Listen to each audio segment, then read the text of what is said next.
I went to public schools in Lima through 10th grade.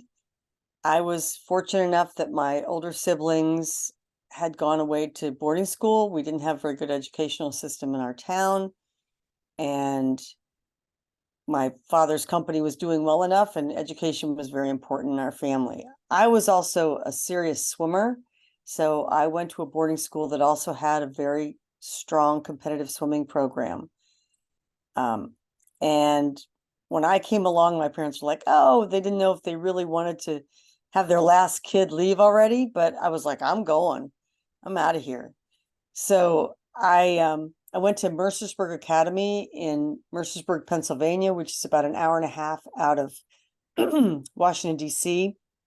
And my first creative writing classes were there. And I was really into English classes. And I guess I'd been an okay writer through school, but I don't remember anyone particularly, encouraging me.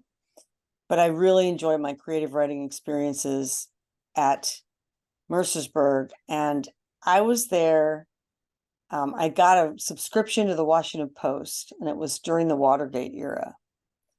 And that was very pivotal for me.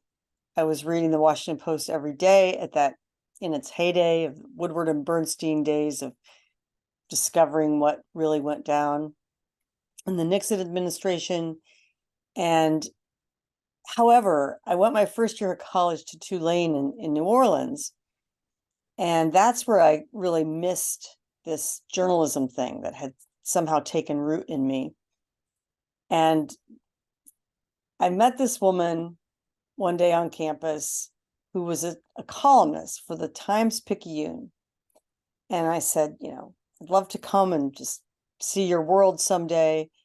And so one day I took like a trolley and two buses and went to the Times-Picayune. And she was a sports columnist. I wasn't interested in sports, but she was a woman columnist. And so she told me about her, her job.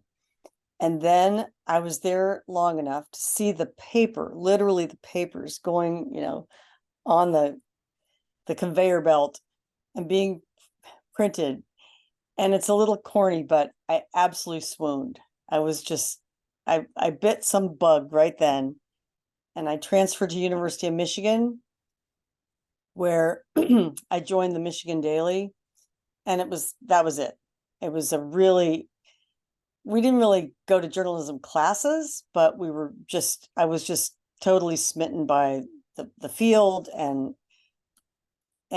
one of my first editors was Anne Marie Lipinski, who's now the curator for the Neiman Foundation. And, I'll never forget a snowstorm. And I was going to go out sledding. And she called and she said, oh, no, journalists don't get to go have fun when things happen. Get in here.